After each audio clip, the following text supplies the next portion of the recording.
This feels foreign almost. I haven't done this for forever. I've been missing you guys. I've been missing the boys.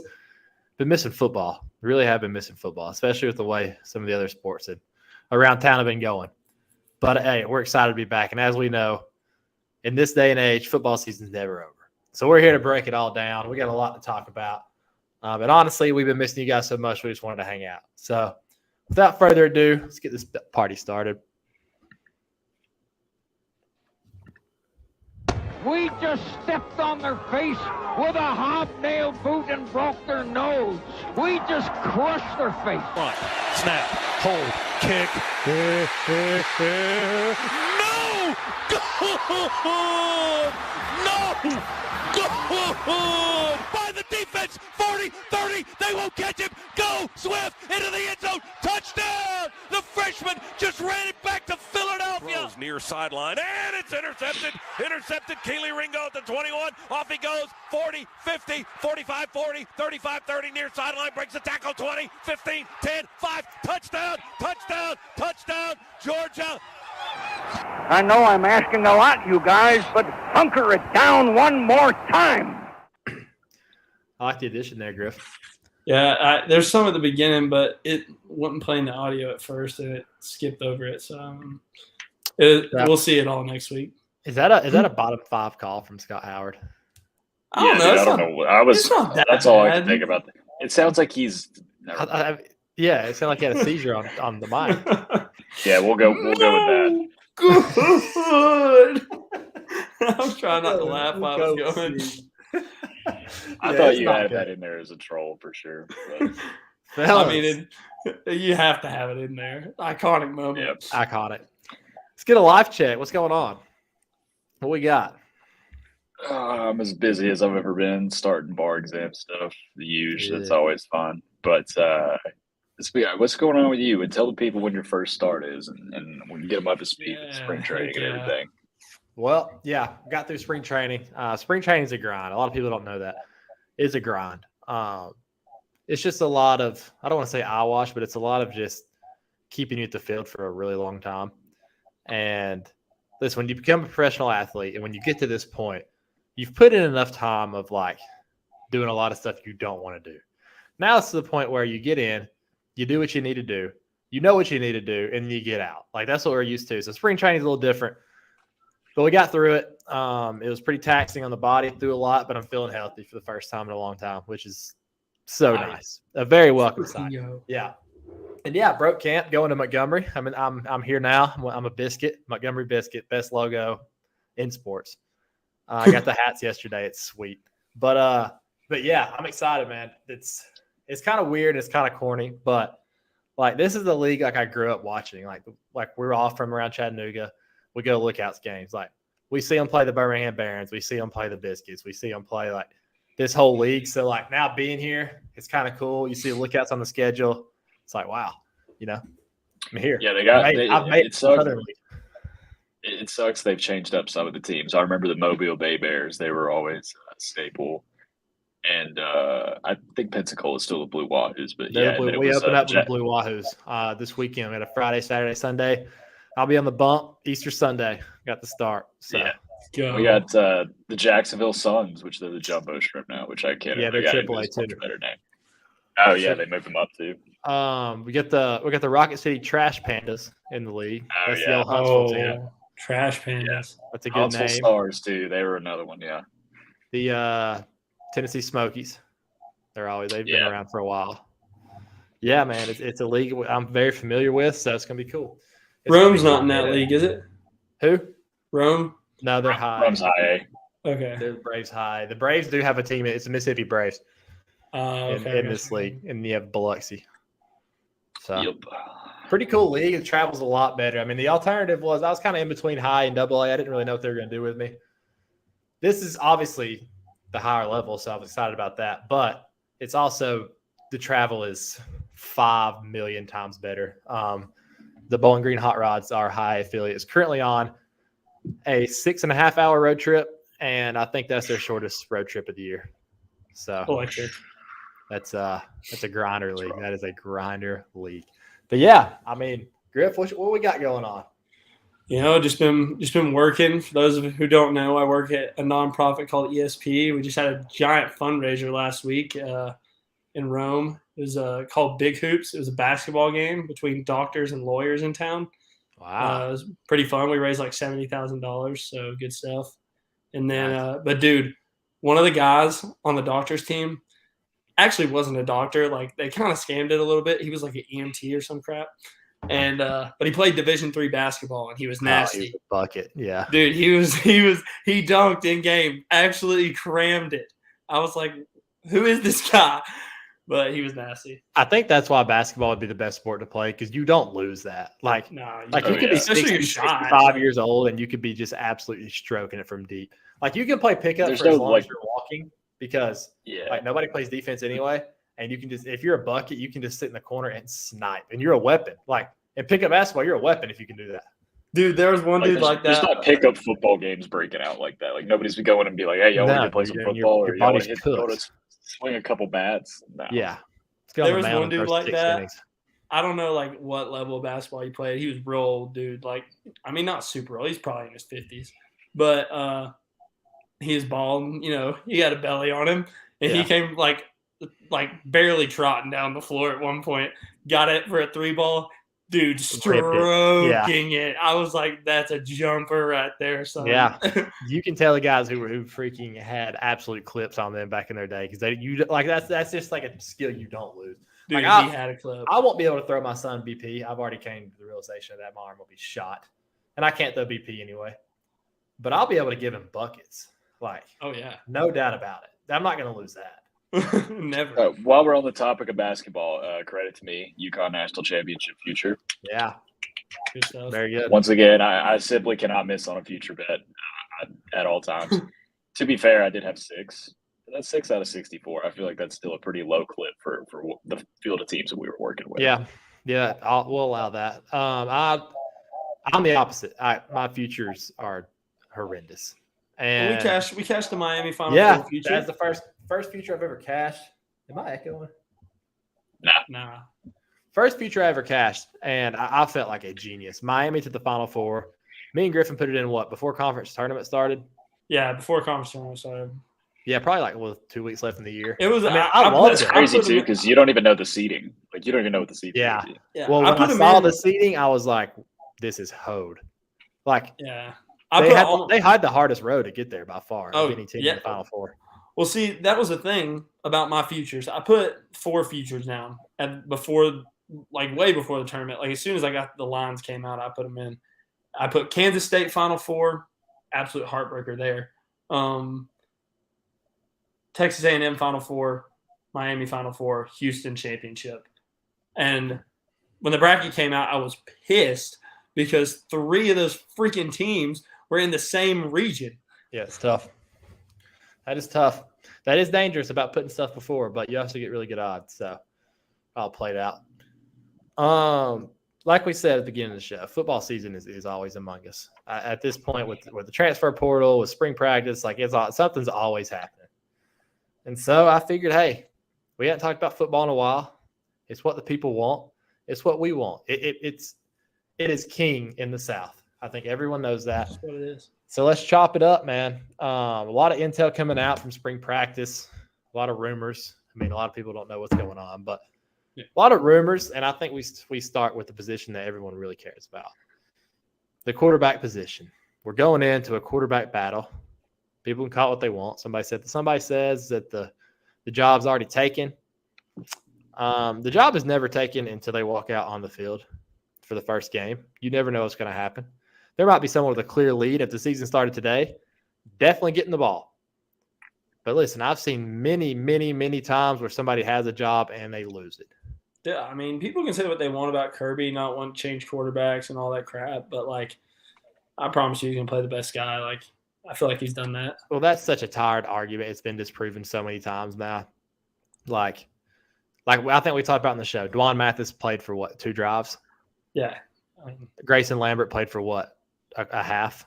Yeah, they kind of like split that half too, and then he just realized Jacob Easton's better. Yeah, so like, believe it or not, the coaching staff wants to win ball games. And I think that's been proven over the past couple of years. And I think Like I have full trust in Bobo and Kirby to just pick the guy who plays best.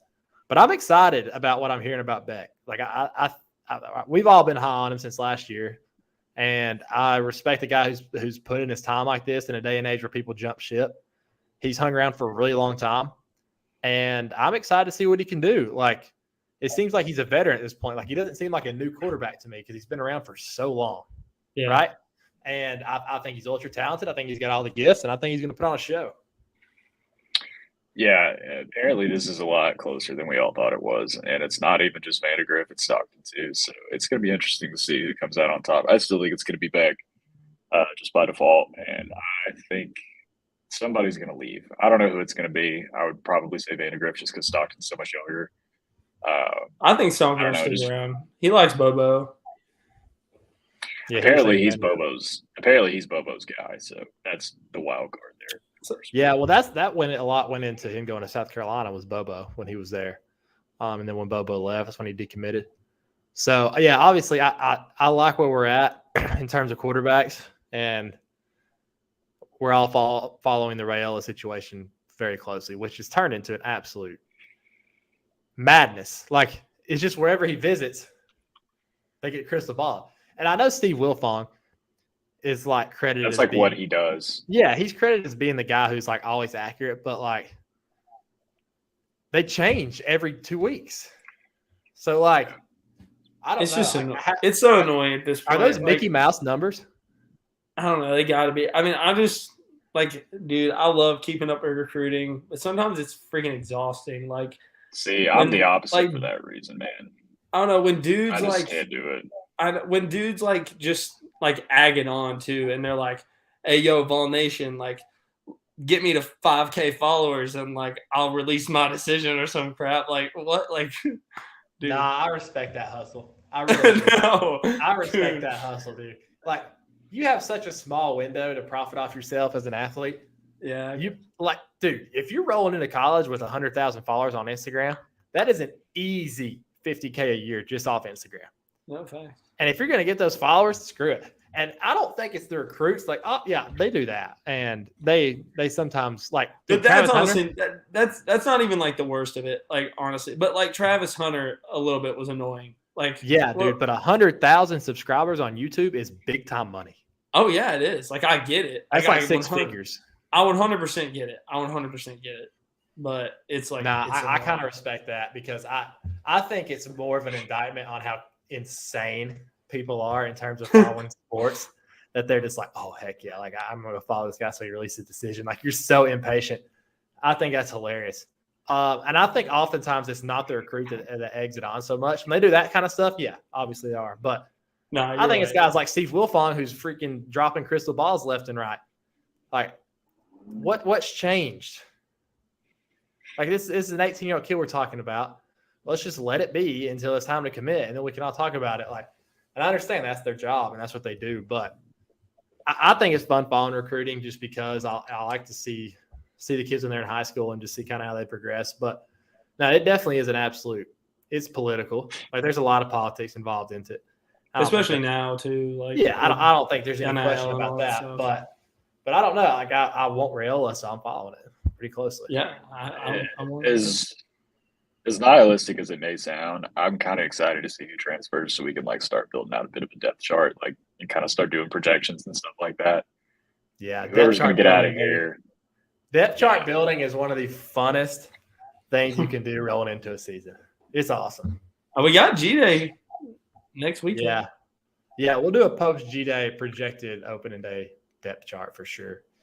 But anybody else heard anything like rumors on specific players, specific things going on that's worth talking about? Nah, nothing on my end. I've been trying to. Yeah, most of the stuff's just been QBs like that I've been seeing. I saw like all their stats from the scrimmage the other day. Who was the kid I sent y'all the other day? They like that. They like that Minnesota kid, the running back. I don't know if they're going to take him, but I don't think it's completely out of the question. Oh, the transfer? It's Trey Potts from Minnesota. Transfer running back. Yeah, I've heard. Obviously, there's been some guys go down with injuries, but it's all seemed, from what I've heard, it's pretty precautionary kind of stuff just holding them out for spring practice. Guys like Kendall Milton, who are going to be starters, and we know what they got. Like spring practice proves nothing for those kind of guys. But I've heard some really good things about a lot of the veteran guys. Kendall, we can start with Kendall. I've heard he's been like kind of the leader of the running back room. He kind of took firm control of it. And we saw that towards the end of last year. I mean, he was absolutely dominant. It's the best he's looked at since he got to school. So I'm excited to see what he can do. There's some battles in the offensive line. I think how that left tackle shakes out is going to be pretty exciting. We have so much talent. It sounds like Amarius Mims might just stick at right tackle, and that's what he's comfortable with, which I'm all for that. Like, I understand left tackle is a very important position, but I'd rather Amarius Mims be a first-round talent at right tackle than force him to play left tackle where he's not comfortable. So I think we got a battle there. And that's going to be fun to watch. I'm always in for position battle. It sounds like there's some alphas there fighting for it. It sounds like the back end of the secondary is where I'm most intrigued because apparently Joel, or is it Joe Nail or Joel? I think it's Joe Nail Aguero. I think it's Joe Nail. I heard it's going to be borderline impossible to keep him off the field. And that's the stuff we kind of heard about Malachi Starks last year when he got to Kansas. So that's exciting. And Malachi's got a spot. I've heard that they're willing to put Aguero in the star position and just go man up with teams like Tennessee and say, all right, try to run by this guy. And then bump Javon Bullard. And you still got Smoke Bowie, Tyke Smith. Like, there's so many guys back there. Yeah, and Javon Bullard's going to play. And you can bump into safety. Like, yeah. Tyke Smith will play too. It's just it's a rotation of just stupid talent. And early on, like, we've had some good secondaries, but the talent of this secondary is different, I think. We're going to have to find another corner opposite of Kamari, and that's going to be exciting too. You had Everett. You got Everett there. You got Nyland Green there. You got some guys who's flash. So there's a lot to be shaking out. I'm excited for G-Day just to see kind of who steps up. Carson Beck had a good G-Day last year, didn't he? Yeah, he started off with a bomb, and it was sick. Yeah, I'd like to see him light it up again. Yeah. I think Edge is going to be big too. You talk about Chaz Chambliss versus all the young guys. Which young guys are going to rise to the top? I'm all in, and he's hurt right now, so he's not going to make any splashes. I think Marvin Jones is a dude, like a big time dude, and I think when he gets back, I think he's going to be the guy. I think he's going to be our main edge, and then we obviously got Damon Wilson and Pimba that came in. So those are two guys that can instantly impact the game. Yeah, I'm pumped. Yeah, I'm excited. What's the date of G-Day? April 15th. Oh, so like 2 weeks. Yeah, it's next week. 10 days. Cool. Yeah, I can't wait for that. It's always a fun time. If you're it's always a good excuse to go to Athens. Like you need one. I mean, it's the best. Just get out to Athens. It's not great for me because I never end up going. I think they had to like severely cut back the capacity this year too because they're doing all the renovations, and so then Athens is just going to be slam full of people for no reason. Yeah, no doubt. All right, so I tweeted out something earlier today that kind of sent waves going, which was funny because people that's just how Twitter is. But somebody said it was a tweet from College Football Live 247. It was like best one-loss stretches in college football since 2000 with at least one natty. You have the Miami Hurricanes on here. You have USC, Bama, Clemson, FSU, and 6 is the Georgia Bulldogs. And we're 33-1. If we go 12-0, we shatter the rest of this. And so I just quote tweeted and said, it's actually crazy that we are approaching the best 3-year stretch in college football history. And listen, I'll be honest, I knew what I was doing with this. But it got some blowback. But the funny part is all the blowback came like, oh, well, this team won this many games in a row in 3 seasons, or this team, blah, blah. Ain't nobody three-peated. All right, and don't bring up Minnesota in the 20s. I don't care. So, dude, bringing up Oklahoma in the 1950s, like. I cannot explain to you how little of a shit I give about any college football game that occurred before the year 2008. Not even like 2008. I do not give a shit, dude. Like, I don't care. I really don't care. Dude, you're talking about football that was around before women were allowed to vote. Like, what the fuck are we talking about? Like, what are we talking about here? I don't care at all. Yeah, the people that bring up 1950 with a serious look on their face, dude, that's not the same sport that's being played right now. Like not Dude, even they even close. have color television. Like you're just gonna conveniently ignore history. Like bro, yes. Vanderbilt smacking that ass from 1950 Oklahoma. Here's the thing: is people always accuse Georgia fans of living in the past, talking about 1980. So which one is it? Are we acknowledging old championships now? Because I don't. I never did. I always said I'd rather have 0 than the one in 1980. Yeah, I like it. I don't really care. Too. And regardless of I don't count that one either. Regardless of all this, nobody's three-peated. Like all these people that are chirping us, like they didn't three-peat. We didn't have no Minnesota fans. That's the only team that's three-peated from my knowledge. Am I right on that, Griff? I think so. The only team in college football history that is three-peated was Minnesota, and that's when they were just giving out titles from freaking riders. Like I think we all see in all sports how riders vote. Those are the people that were deciding championships, like not that long ago. Yeah, the same people that like MVP voting and All NBA voting, how just atrocious it is and how a popularity contest it is. Imagine back then when it was just like, all right, this guy's been in the newspaper once. Let's just vote for him to win the Heisman. Yeah, the same people that complain about the freaking AP poll, like, are the same dudes that are like, Bama won 15 natties in 1920 through 1962. Shut up. And there's years where they've lost like multiple games in those years. Like, why do they about your Joseph Stalin? Why do they even care about those? I don't give a shit. You're literally talking about it. You're talking about a football game that predates D-Day. Shut up. I don't care. D-Day. Yeah. So, like I said, I don't even care about anything since 2008. Like Florida fans, like that. Like, dude, George Bush was still president. Obama hadn't been inaugurated when you won that championship. The iPhone wasn't out yet. I don't give a shit about 2008. I was in like 4th grade. It means nothing to me. Absolutely nothing. That's good stuff. What a year, 2008. But pre-housing crisis. I guess my question is, how big would a three-peat be, in all honesty? It'd be the biggest thing ever in college football. I mean, in this day and age, with the playoff, it's the hardest time the playoff started. Right, it's the hardest time to win a championship with the way people recruit, with NIL, with everybody, with the playing surface. I don't care what people have said, that NIL has even the playing surface for me, in my opinion. I think so. The transfer portal combined with NIL has even the surface for me, and because you got guys who can go out like a Tennessee, and I know Tennessee has been a power. You know, when they were in the 90s, they acted like they were when they were in the 90s, even though they weren't the best team in the conference. But I was gonna say, I wrote down a bunch of 3-year stretches. Yeah. Of greatness or whatever. And there's a few teams in the 90s on here. Not a single one of them is Tennessee. Yeah, but they act like it was the golden years. But okay, true. You're right. You're convinced me.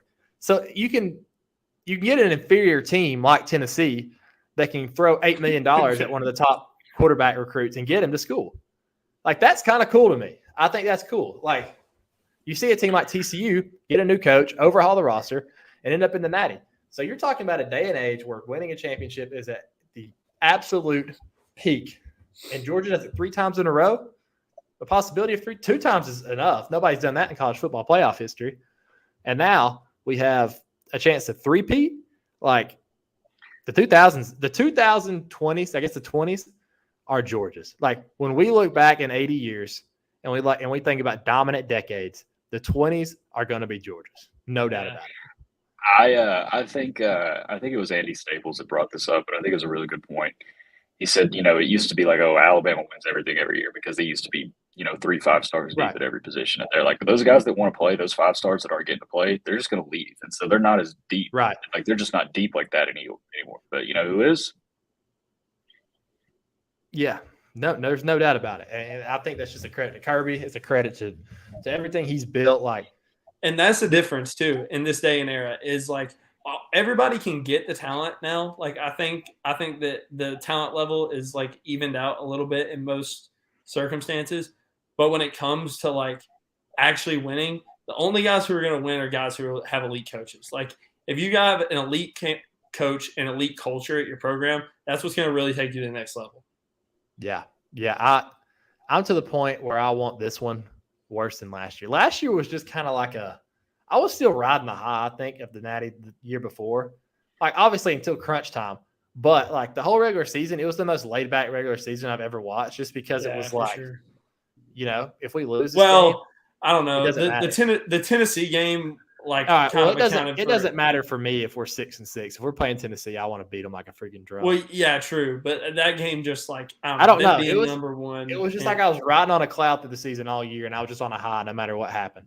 This year, like, I'm going to be out for blood, and I'm going to be ready. If we go – you're genuinely not going to be able to tell me anything if we go back to back. I'll never speak to anyone else about football again. I'll be like, "Oh, did your team win 3 national championships?" Yeah, oh no, they didn't. There would be nothing for them to say. If it's anything like the second one, all I know is that people are just going to keep pulling excuses out and just keep going with the excuses. That's all I ever hear anymore. I don't can say whatever they want. I just hear excuses. It's so fun, dude. When I saw that Bama fan in our comments today talking about how he's going to be pulling for a lot of SEC teams this year, referring to whoever we're playing, that gave me so much joy. Like, I can't even begin to explain how much joy that gave me. Like, they're supposed to be the top. Like, they're supposed to be the dynasty. They're supposed to be the greatest program ever, and they're pulling for the teams that we're playing against. That's sorry. No pride. That's no sorry. Shame. That is sorry. I love it. And Nado's choked another like anybody. They can't catch a break. I love when people say that. Like, anybody cares who they cheer for. I could not care. You're cheering for Tennessee against Georgia? Great. Thanks, man. I was really wondering. I was actually dying for you to tell me who you cheering for next week. I don't care. Crazy. It's crazy. Care. It's crazy that they were cheering for Tennessee. I guess I kind of get it because they were like, "Oh, we would get another shot at them or whatever." They just went and beat you for the first time in 15 years. And rush the field through the goalpost in their river, and you're pulling for their ass. Well, I think that's more of an indictment. That's more of an indictment on Tennessee, though, because Bama still saw them as no threat. That's why they wanted them to win. Yeah, true. They just still saw them as no threat. Everybody knows that's a fluke game. If they played Bama 9 more times, they would have lost. It was a fluke. They're sorry. Yeah, I can't wait to beat them. They're going to fall off a cliff this year, and it's going to be absolutely monumental. The thing that was getting me the most riled up about that tweet, honestly, was the fact that people were bringing up teams from like the 2000s that just aren't as good as us in this 2-year stretch. Like, if we go 12-0 in the regular season, which I don't think is far-fetched at all, even 11-1, like, I don't know, like we're way better than these teams that they're bringing up. Like Miami, like they didn't go back-to-back. They didn't win 2 national championships. Like they didn't go back to back. I don't think so, did they? They might have. I think they might have. Well, whatever. We're better. That's actually insane. You started with Miami. No, I do not. I do not. Think that was just. It was just the first one I looked at. So I'm just saying though, like in general, like some of these teams that people talk, it's just hard to talk about college football over different eras like that. Because even a team like think about like Nick Saban's LSU or Les Miles' LSU team when they had like Jordan Jefferson, whoever. Do you know what Georgia would do to that team? They would beat them by 100. Yeah, I mean that was a fluke natty anyway. We would have beat them that year. Yeah, I mean with that team, and I'm just like if you think about the styles of football and how football has evolved, Georgia would absolutely. Are you talking about 2011? To the highest degree. No, I guess no. The 2011 was Bama. This was the LSU team that Saban 2017 won with. So yeah, it was 7. No, like Georgia it's when we had the three-way tie. Three-way that, tie, and Tennessee went to the SEC championship and lost to LSU. Was that Jordan Jefferson guy not on the 2011 LSU team though? I don't think so. No, that was is that not Zach Menberger? No, that was 13. I swear that Jordan Jefferson. Because I remember he got sacked like 50 times in that first half. Because Jamarcus, that would have been Jamarcus Russell in 07. Regardless, the point remains: Georgia would absolutely decimate a lot of those old teams just based off scheme and the way the game's played now. Yeah, I had a segment that is our schedule soft, but I think we're gonna save that for another day. I think we're just gonna save that. Actually, yeah, it is because all this dog shit get better. No, it is 1,000% soft. No, wait, here, Kirby. everyone make sure Kirby hears this. Kirby, I think we're going 7-5 this year. We look like garbage. Like, Dude, we're by the not way, winning any games. speaking of that, the freaking eating off the ground motto that we have this year is unbelievable. I love that so much. Eating off the ground. That's crazy. And what's crazy is like think about it. And I've run into this as a coach now. And as a player, like I see it from both sides. When a coach tells you something like that, like think about if you're put yourself back in high school, you're playing for your high school basketball coach. And a lot of people highly respect their high school basketball coach. And so maybe this doesn't apply to you. But imagine if they try to start this motto at the beginning of the year of eat off the floor. You're like, that's eyewash. Like, that's so rah-rah, corny bullcrap. Like, I'm not listening to this.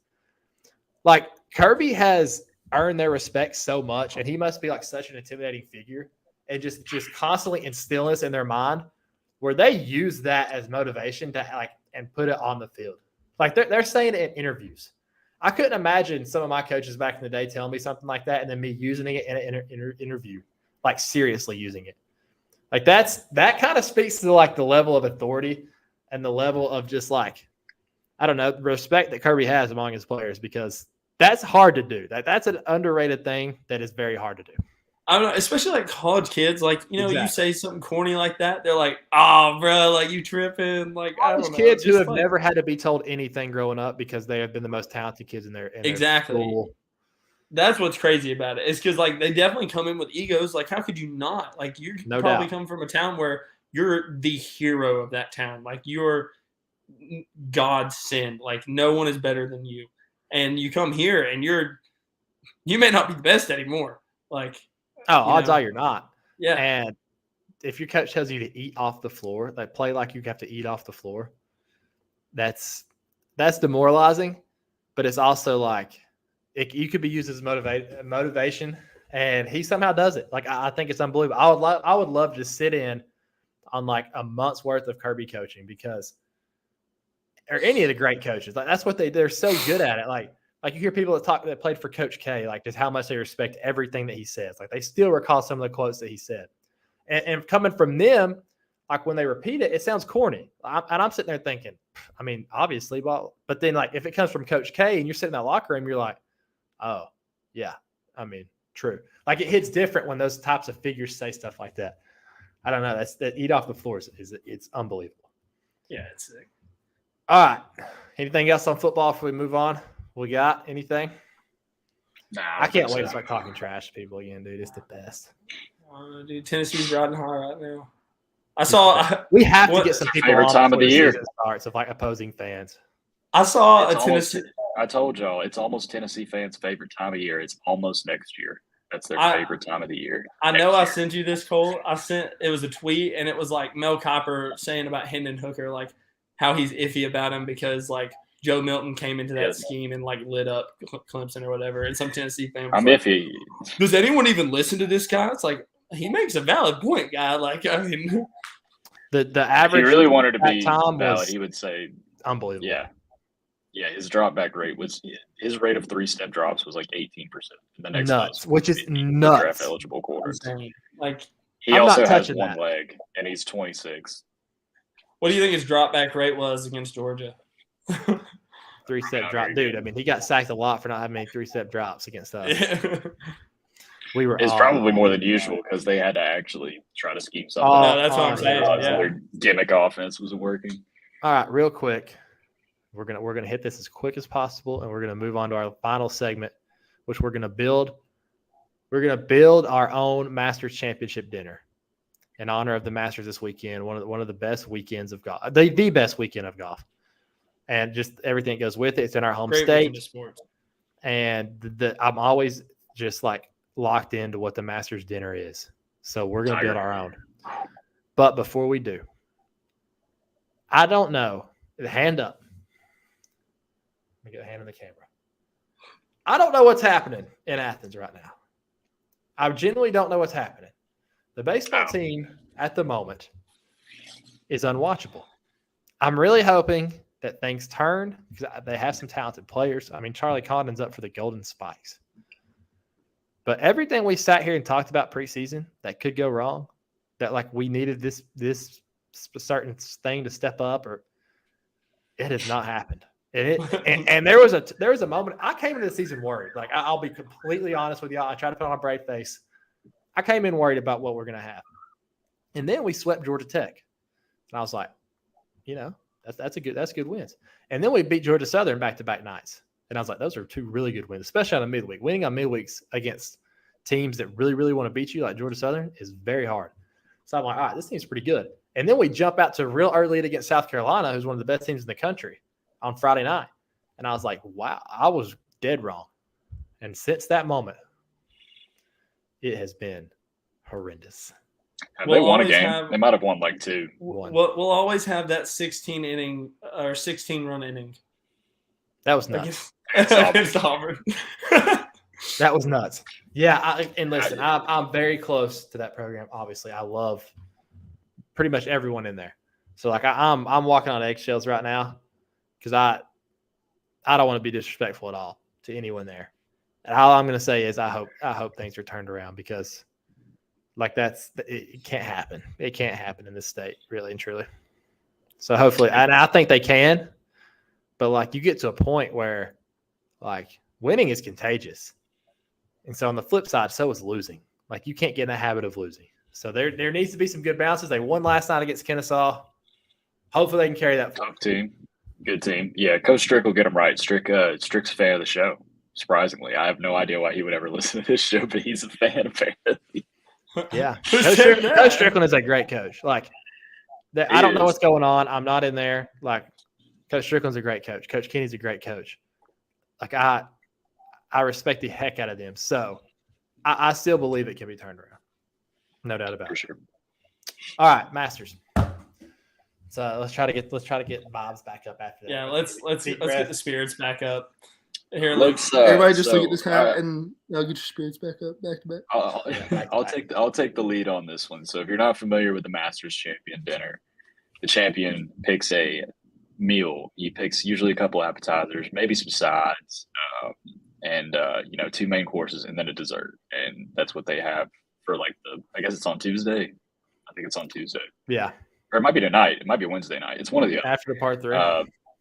Yeah, but all the other champions come and eat, and the food always looks incredible. And like I said, if you're the champion, you can pick whatever you want. You could say you want some spider eggs and jelly beans, and they'll whip it up for you. So yeah, we decided we were going to build our own. You guys can vote on it. We'll put it up on Twitter. But sometimes there's a theme. I kind of tried to stick with like a theme, like one thing, because I was thinking about all these foods that I like, and it was just all over the place. And I tried to narrow it down. Well, I tried to stay true with like appetizer, dessert. Like I didn't want to just go 4 entrees. But yes, let's start. What was the breakdown? 2 appetizers, 2 entrees, 2 sides, and a dessert, right? Yeah. Yeah. Cool. Let's do it. Y'all just want to do like both appetizers start out? Yeah. Sure. All right, who wants to start us off? Griff, you start us off. All right. My appetizers. Keep in mind, Griff has the worst diet on the face of the planet. So yeah, I'm about to catch some shit. But honestly, these are 2 things that I love. I mean, Logan's rolls. No, not Logan's rolls. Texas Roadhouse rolls. With the butter. You gotta have the butter. I know you. The butter. With the butter. The butter, obviously, too. Do you eat it? You don't eat the butter. I do. I swear. I eat the butter. Okay. And then Wild West shrimp, like the Longhorn Wild West shrimp, like the fried, like popcorn shrimp with the jalapenos and crap. Yeah, that's good stuff. Good picks. It's good stuff. I almost said Uptown Chicken from Chuck's, but I feel like I've given Chuck's too much free promo on this show. Oh, bro, I was about to say you're the biggest Chuck's ambassador on the face of the planet. No, on God. That is good. So that appetizer you just said is freaking good. It is delicious. Go ahead, Jake. All right. So I decided to kind of go with mine's kind of heavy on seafood. So if you don't like seafood, you're probably not going to vote for mine.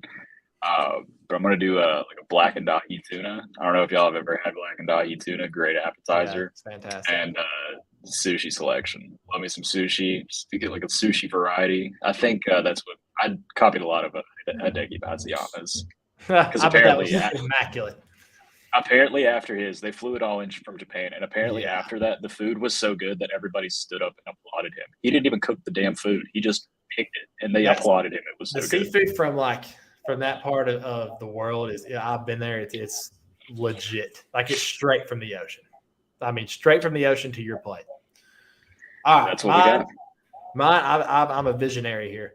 Mine is just like a massive, like picture middle of the room. Appetizer comes out. This is a massive blooming onion. Okay, It's gigantic with the freaking that's electric. I love a blooming onion sauce. Yeah, blooming onion. onion. I was really close to putting that as one of mine, or like some kind of onion. Well, I was gonna put onion rings, but I was like, actually, nah. Let's have some presentation with this too. Yeah. And my next one, which I love, I'm excited about this one. A quesadilla bar. So like it's got like multiple chefs in the back, and they got all the toppings, like almost like an omelet bar. And you're like, I want steak with some peppers, some jalapenos, and then make it up. Give you a little half quesadilla for an appetizer. So I got a massive blooming onion and a quesadilla bar for my two. By the way, I'm gonna sound like such a prick. I just pick like the most expensive because that's kind of how I would do it. Like if I'm doing this, I don't even know if I'd pick my favorite foods. I just pick the most expensive shit y'all got. Yeah. Like, I want the most insane seafood flown in. See, now I like it if it's like I don't. Y'all may have gathered this from just me talking, but I don't like expensive restaurants at all. Like the portions, like everything about it. I like paying money for food if it's for like expensive cuts of meat or like expensive fish. You know what I'm saying? Like if you're getting the best of the best. But like I'm going to Texas Roadhouse over most steakhouses just because like the steak, it's steak. Like, it's a cut. You see it out there. It's good meat. All right, I'll just roll into my entrees. I'm gonna do a bone-in ribeye, a little surf and turf, a little bone-in ribeye and a lobster tail. That is one of mine. I think I saw that Patrick Reed did surf and turf. But my next entree, this is a little bit off the wall. But I'm just thinking stuff that I love. I want just an assortment of New York style pizza for my second entree. Okay. I mean, I freaking love pizza. I could eat it every single day, and especially that style. So yeah, I got the bone-in ribeye and lobster on one side, New York style pizza on the other.